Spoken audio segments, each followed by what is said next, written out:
نحمدہ و نصلی علی رسول الکریم اما بعد فاعوذ باللہ من الشیطان الرجیم بسم اللہ الرحمن الرحیم السلام علیکم ورحمۃ اللہ وبرکاتہ۔ سوس بنانے کے لیے نا خواتین بہت جذباتی ہوتی ہیں، کہتی بھائی سوس بنا لیا جائے تو زندگی آسان ہو جائے، بار بار ننی منی بوتلیں اتنی مہنگی مہنگی لینی پڑتی ہیں۔ تو میں کہتا ہوں کہ سوس جو ہے وہ 1 لیٹر 1.5 لیٹر 2 لیٹر آپ کے گھر میں ہونا چاہیے، ٹھیک ہے نا۔ اور دنیا کے جتنے بھی سوس بنتے ہیں سب کا اصلی اور حقیقی فلسفہ جو ہے وہ ایک ہے۔ بے شمار ہمارے چاہنے والے ایسی مشکل ویڈیو بنا دیتے ہیں کہ بندہ کہتا ہے یار ویڈیو تو بڑی اچھی ہے لیکن یہ ہے کہ ذرا مشکل ہے، لہذا ایسا کرتے ہیں بنی بنائی خرید لیتے ہیں۔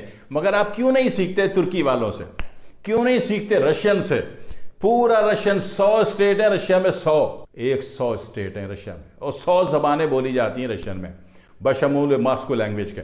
وہ سارے بناتے ہیں، سارے سوس گھر میں بناتے ہیں، سارا ترکی سارا سوس گھر میں بناتا ہے، ٹھیک ہے نا۔ سارا جناب علی یا آپ کا پورا انڈونیشیا سارے سوس گھر میں بناتا ہے۔ آپ انڈونیشیا میں کہیں چلے جاؤ وہ اتنے قسم کے سوس، وہاں اتوار بازار لگتا ہے، اس میں مینڈک فرائی اور مچھلی فرائی اور کچھوا فرائی، کچکو مت سمجھتے وہ سارا فرائی، اس پہ ایسے سوس ڈالتے ہیں، آپ بولتے ہو یار کیا چیز ہے، ہم نے تو زندگی میں کبھی کھائی نہیں۔ وہ سوس خود بنا رہے ہوتے ہیں، خود بناتے ہیں، پورا ترکی بناتا ہے، پورا رشیا بناتا ہے۔ سب سے زیادہ سوس ترکی کے بعد یہ آذربائیجان والے اور سینٹ پیٹر برگ والے، اور باقی ادھر والے بھی، رشیا کا لتھوینیا کا علاقہ، اسٹونیا کا علاقہ، یہ سارے علاقے جا کے دیکھ لیں، اور بھی بہت ساری ریاستیں اس کی، تو وہاں جا کے دیکھ لیں کہ وہاں گھروں میں عورتیں بنا رہی ہوتی ہیں بڑے سکون سے۔ ادھر دیکھ لیں جا کے قزاقستان میں دیکھ لیں، تاجکستان میں دیکھ لیں، کرغیزستان میں دیکھ لیں، گھر میں عورتیں بنا رہی ہوتی ہیں اور سارے مل کے بڑی خوشی سے مل کے کھا رہے ہوتے ہیں۔ ایک ہماری یہاں اس کی کمی ہے۔ سوس جو ہے آپ کوئی سے بھی بنائیں گے اس کا طریقہ سب کا ایک ہے، آسان ترین ہے،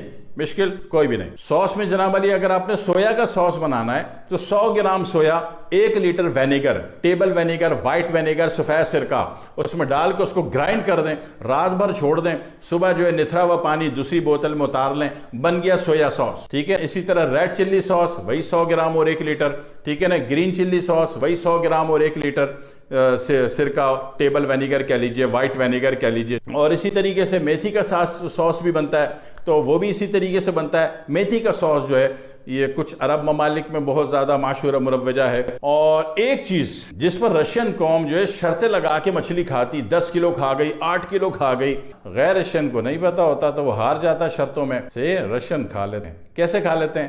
تو وہ ڈالتے ہیں مچھلی میں باتھو کا سوس، چیلیڈونیم کہہ لیجیے آپ اپنی زبان میں، ٹھیک ہے نا۔ ہمارے یہاں باتھو اور بتوا کہا جاتا ہے، بتوا، کچھ لوگ بھتوا بھی لکھتے ہیں لیکن ہے بتوا، اور پنجابی میں باتھو۔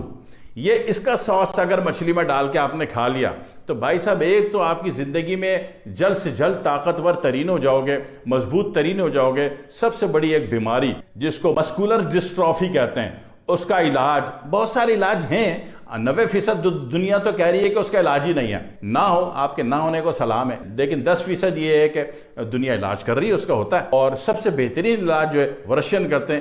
رشیا کو سنا تو ہوگا نا آپ نے، ہارڈ راک سولجر، تو ہارڈ راک سولجر کا کھانا دیکھ لینا شام کو روزانہ، 5 کلو مچھلی فی بندہ۔ کھاتے کیسے ہیں وہ، ہضم کیسے ہوتی ہے، پیٹ تو ہماری جتنا ان کا، کھاتے ہیں اس میں باتھو کا سوس ڈال کے، جی بتوا۔ ہماری یہ تو قدر ہی نہیں اس کی، لیکن وہاں ان کا بہت عام ہے۔ ایران میں بہت عام ہے، ایران میں سب سے زیادہ اصفہان میں عام ہے، تو وہاں بناتے بھی خود ہیں۔ وہ 100 گرام انہوں نے بتوا لے لیا، بتوا چیلیڈونیم لے لیا، اور جناب علی اس کو باریک کتر کے اس کو جناب علی اس کو 1 لیٹر میں سفید سرکہ کہہ لیجئے، وائٹ وینیگر کہہ لیجئے، ٹیبل وینیگر کہہ لیجئے، اس میں ڈال کے گرائنڈ مارا، رات کو چھوڑ دیا، صبح نتھرا ہوا پانی دوسری بوتل میں اتار لیا، ہو گیا بتوے کا سوس۔ بتوے کا سوس ایک عجیب چیز ہے کائنات کی، آپ یہ فرائی مچھلی پر ڈالتے جاؤ اور کھاتے جاؤ، بھائی صاحب آپ اتنی مچھلی کھا جاؤ گے سوچ بھی نہیں سکتے کہ میں کھا کیسے گیا۔ کیوں؟ یہ فوری طور پر مچھلی کو ہضم کر دیتا ہے۔ مچھلی کا جو اصل ہاضم ہے کائنات میں وہ یا تو یہ ہے کہ مچھلی کے ساتھ بھتوے کی سبزی آپ منہ سے ہاتھ سے کھانا شروع کر دیں، مچھلی کے ساتھ روٹی وہ نہیں کھانی کبھی بھی، کیونکہ روٹی اعصابی ہے، بلغمی کیفیت ہے، مچھلی کی ضائع کر دے گی، ٹھیک ہے نا۔ مچھلی ڈائریکٹ کھائی جائے گی، اور بھتوے کی سبزی ساتھ میں کھاتے جاؤ یا بھتوے کا اس میں سوس ڈال کے کھائی جاؤ، یقین کیجئے 2 کلو تو آپ پہلے دن کھا لو گے، میرے کہنے سے بنا لو۔ سارے سوس اس ایک فارمولے سے بنتے ہیں پوری دنیا میں، خود بھی بنائیے، پروڈکٹ بنائیے، پہلے اپنے ملک میں ملکی لیول پر اس کو سیل آؤٹ کیجئے، اس کے بعد پوری دنیا میں بھیجئے، اور اس کے بعد کہیں جا کے مجھے دعاؤں میں یاد رکھیے۔ والسلام علیکم ورحمۃ اللہ وبرکاتہ۔